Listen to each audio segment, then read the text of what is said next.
Hey, everybody, it's Colin Martin with the Fayette Chamber of Commerce. We are back again looking at two amendments on the ballot, along with another referendum that you will have the opportunity to vote on. And we are here with State Representative Josh Bonner of House District 72 in Peachtree City, who's going to tell us about these three items on the ballot. Representative Bonner, welcome to the Fayette Chamber video on the amendments and referendum. Thank you, Colin. So let's start with the First Amendment. Tell us what the First Amendment does.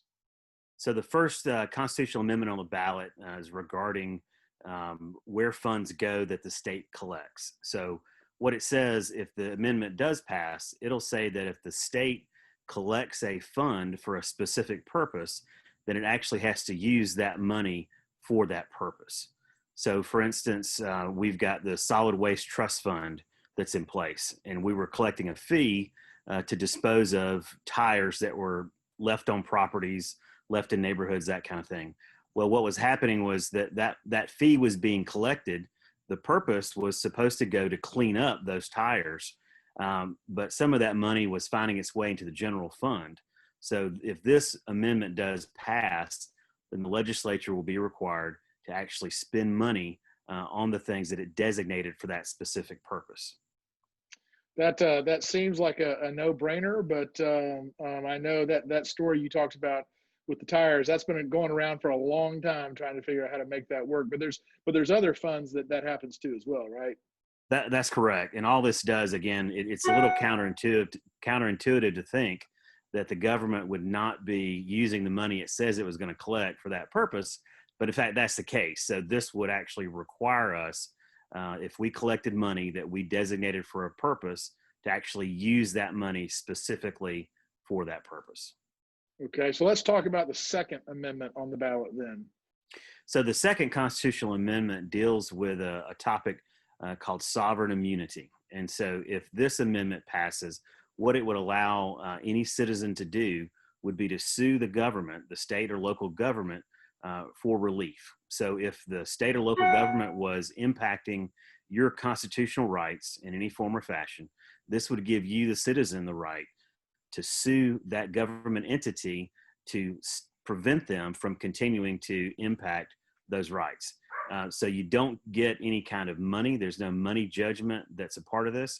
It's what's called declaratory relief, which would simply mandate that the government stop doing whatever action it was taking that was impacting your constitutional rights.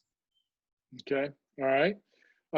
Was there a specific case or something that made this an important issue that the legislature felt the need to put this on the ballot?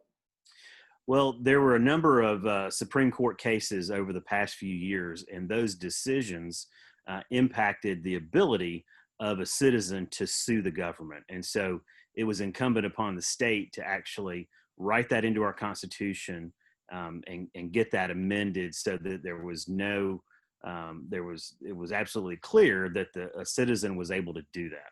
So it was just a degradation of that over the course of a series of Supreme Court cases that required us to do that.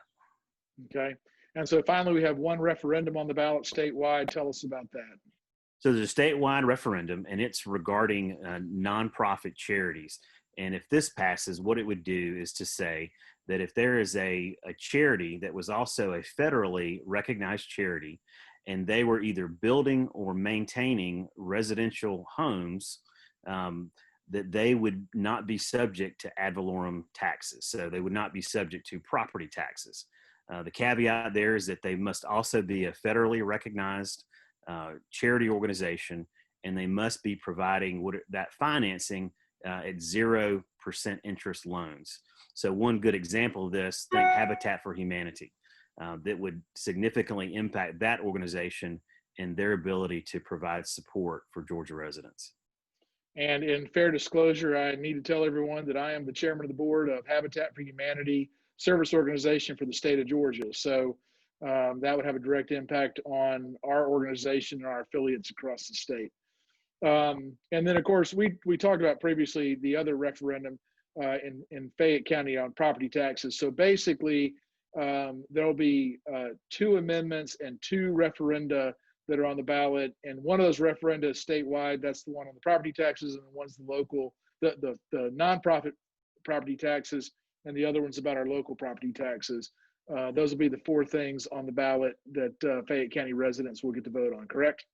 That's correct. So in addition to choosing their preferred candidate, citizens here in Fayette County will be able to make choices that impact not only our entire state, but also our local economy as well.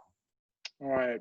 Well, Representative Bonner, thanks for doing this. We're gonna share this everywhere so people can be informed voters. We appreciate you and appreciate your service to Fayette County. Thanks, Colin.